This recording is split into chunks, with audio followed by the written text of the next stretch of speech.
Hey everybody, welcome back to our weekly podcast. My name is Patrick Tan. With me, as usual, our Chief Data Scientist and CEO Jonathan Reiter. I'm the General Counsel for ChainArgos. Thank you for tuning in. You may be missing an episode of the podcast. That's because we had some audio issues from last week. Content's there. Audio's just terrible, so you'll have to miss that episode. But we do have some interesting things to speak to you about this week.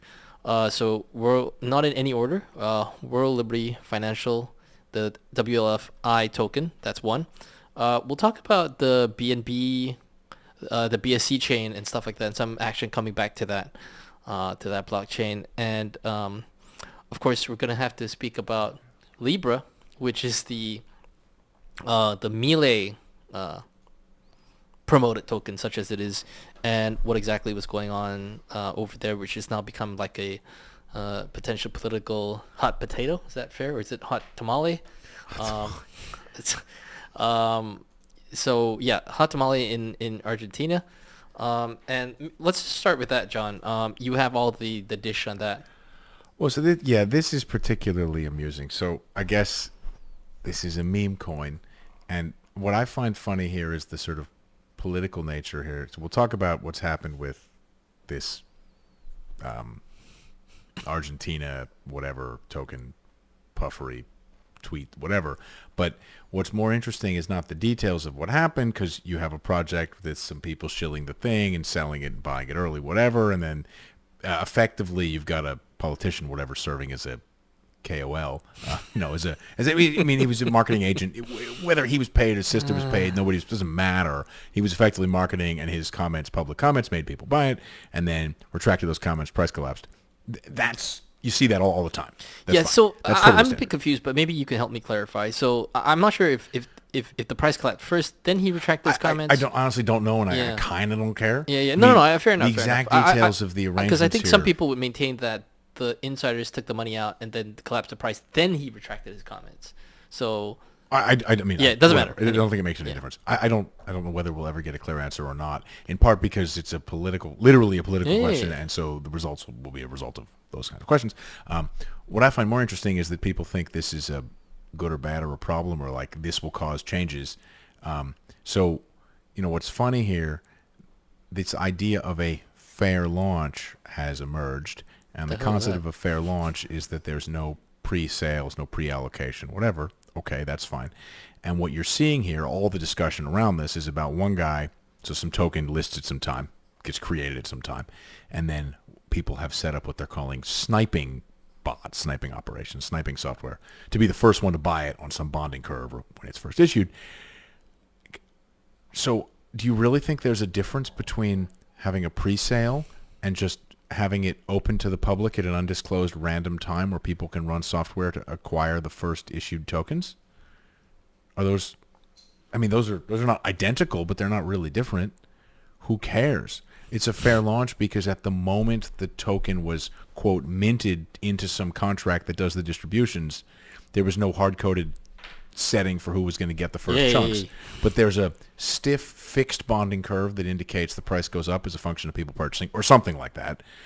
And then people who are associated with the team run software immediately upon the launch of the token to acquire the first lowest priced issues of the token. I mean, functionally, that's exactly the same as having a pre-sale. There's no real difference here.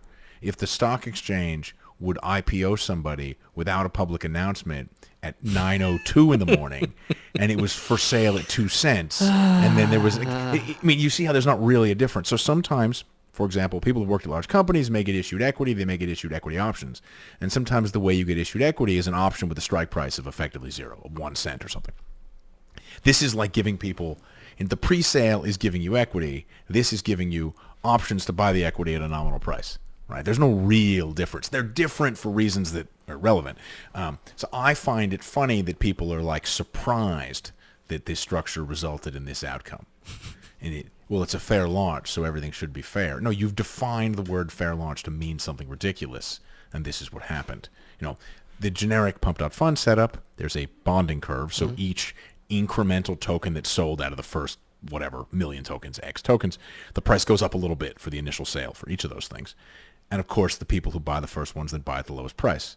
And if you know the team is going to run software people associated with this have given interviews where they talked about running such software. It's really no different than a pre-allocation. I mean, if you're assuming that the pre-sale tokens are given to people in exchange for money, it's a pre-sale. You took their money. You're effectively just selling them at a lower price. Here, you're doing it after the launch, but before anybody else knows about it, and this is the first 10 transactions. Who really cares, right? There's no real difference there. That's what I find most entertaining.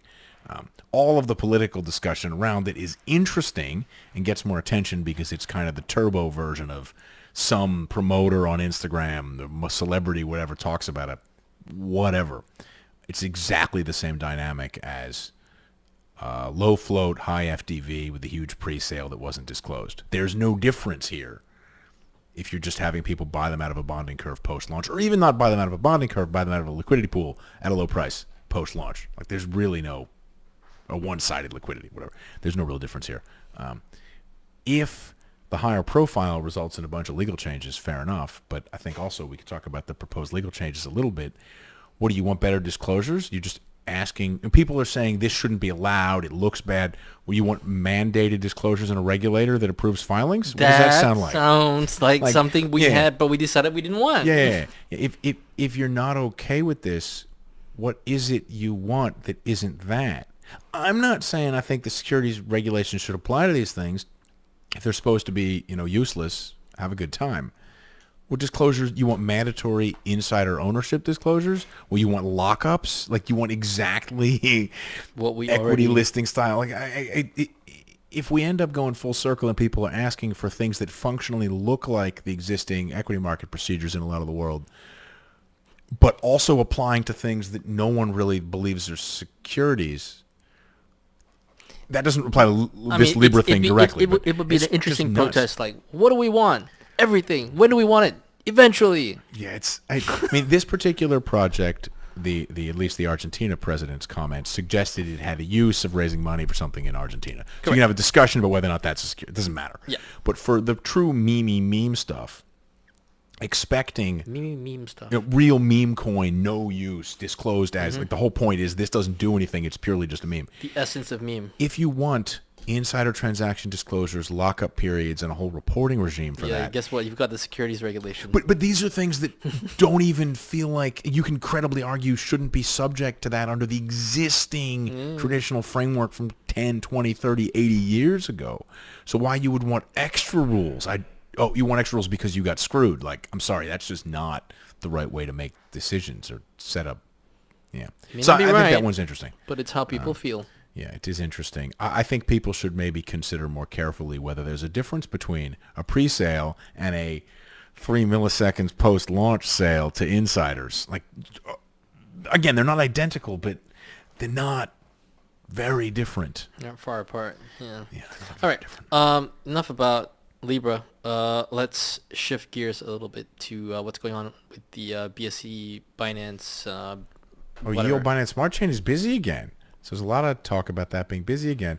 And, I mean, this is sort of a short one, but one of the things that's funniest here about what's happened is that, so I guess we'll look here at just some general activity on this chain. So this is just recent activity on Binance Smart Chain for whatever much. And you can see that this is activity in the native token. We'll come to a specific other token in a moment. But you can see that, more recently it has gone up a bit. So these are numbers of transactors and volumes, whatever the rest of it. So if we look at just coming off pretty slowly here. So, you've got hundreds of thousands of senders and receivers every day who are, and what is this? Millions of transactions every day. So, okay. It's back. There's lots of is that super busy? These numbers are certainly higher than these numbers. We can make the chart longer. It's gone up and down over various periods of time. This is fairly recent. Whatever. What's most amusing is this particular token that kicked off that is a fair amount of activity. This token is the TST. It's a test token. It's actually called test. It was designed as a test. I don't know what it was testing, but there's been some coverage of this. This thing is super busy. So, of course, the denominations don't really make much difference, but you've got 250,000 transactions here a day among 30, 40,000 people trading something that's not just a meme, but it's I guess testing could be a meme. It's just a non-functional token. there's only a couple days of price data. Of course, it's the old down-only type of situation. I don't know what to tell you. This is just sort of basic things with distributions of numbers of, people transacting it. And you can see there's a huge long tail here.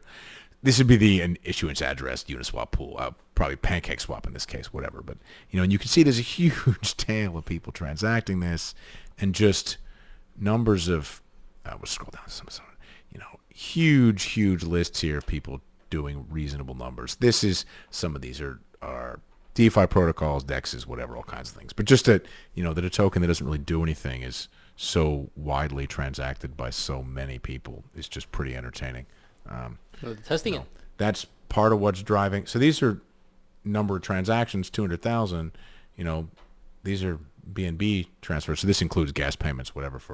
And you've got huge number. It's a reasonable fraction of activity of the native token on the network, which is, I don't know. People will trade anything.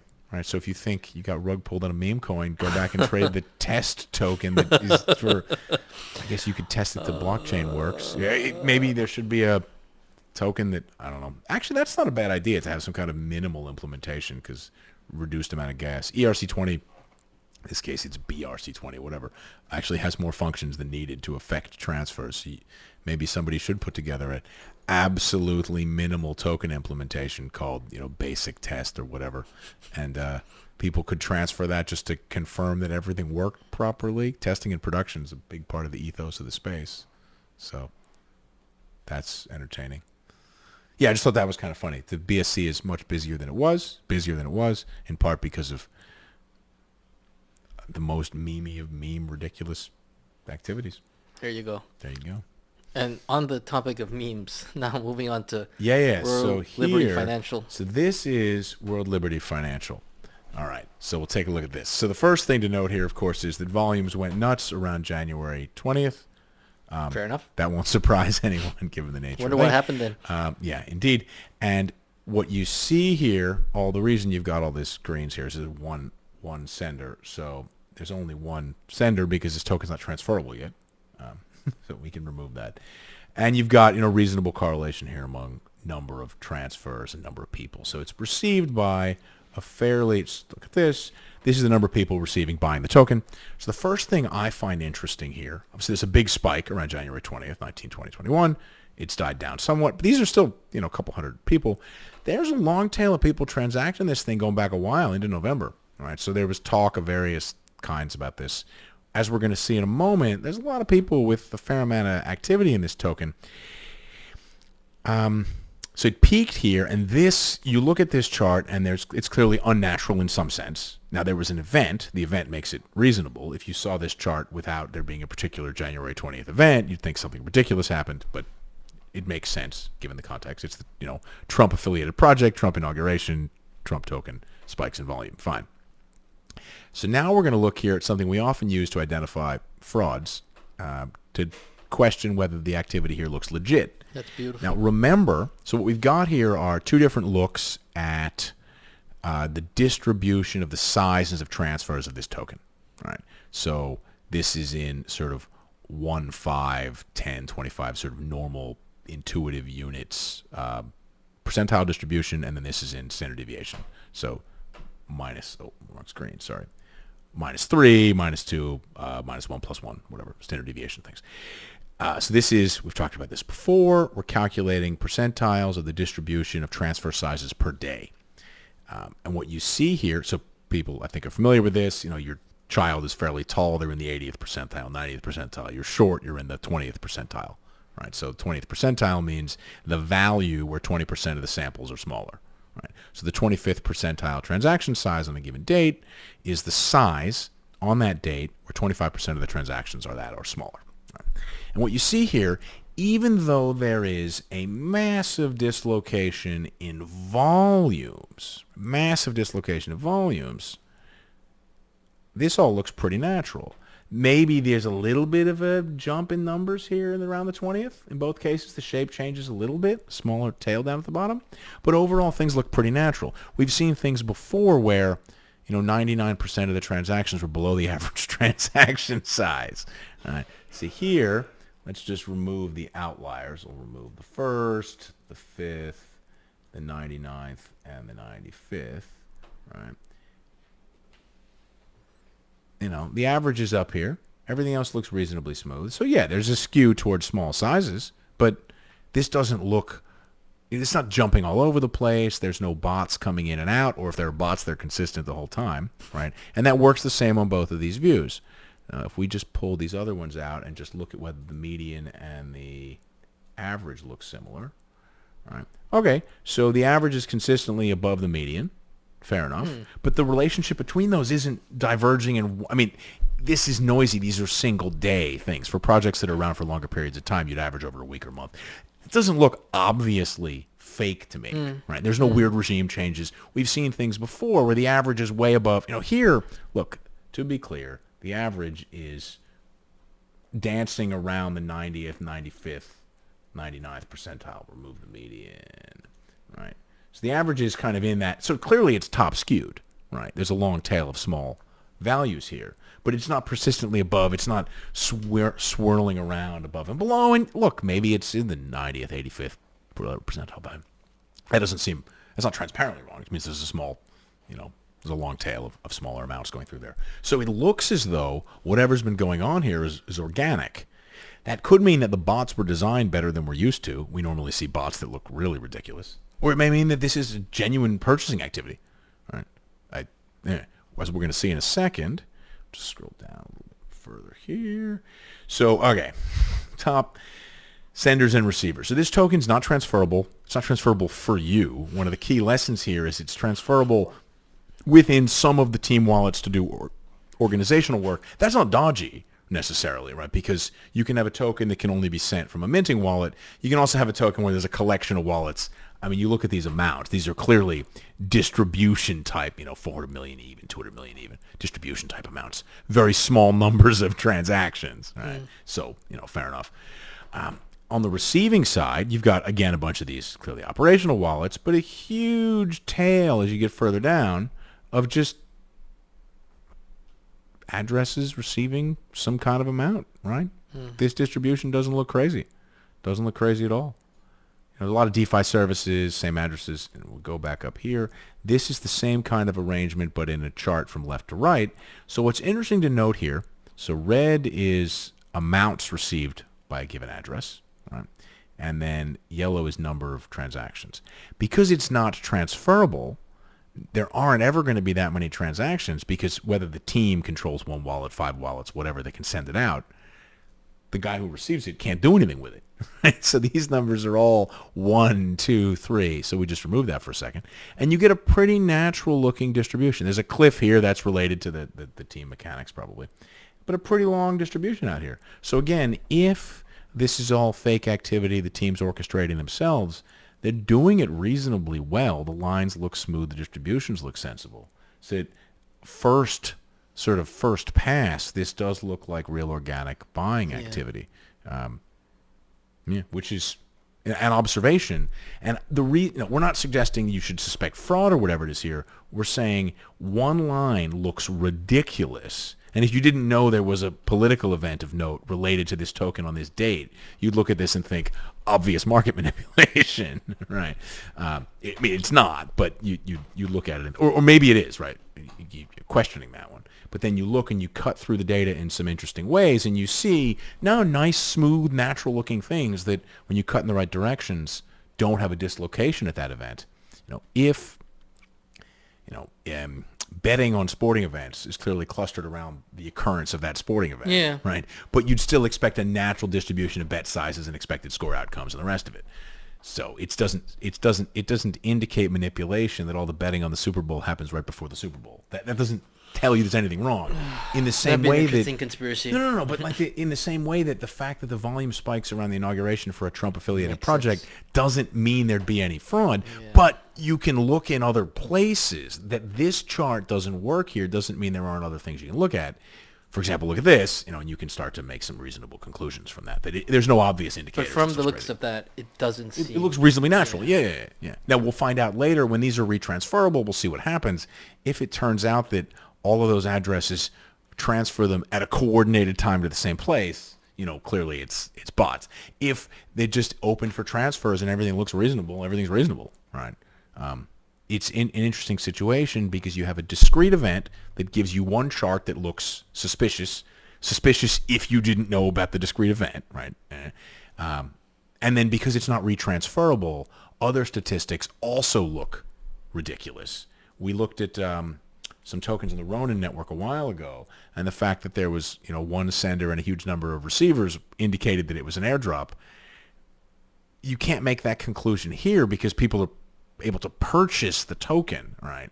And there's nothing suspicious about one or two transactions being the most common amount. They can't retransfer it, so fair enough. That was the Pixel token and the Sol token and whatnot. Some stuff could be retransmitted, some couldn't, whatever it is. But this is sort of an example of how you can cut the data in different ways if you have to have a little context about what's happening. We'll see what actually happens with this project, but it certainly looks like the organic-ish attempts to purchase the thing. So see what happens from there. Right. On that note, thanks for tuning in. Thanks for all your likes, comments, and subscribes. We appreciate it. Algorithm appreciates that we can get this content out to more people. Otherwise, have a great weekend, and we'll see you again next week. Until then, bye-bye. Yep.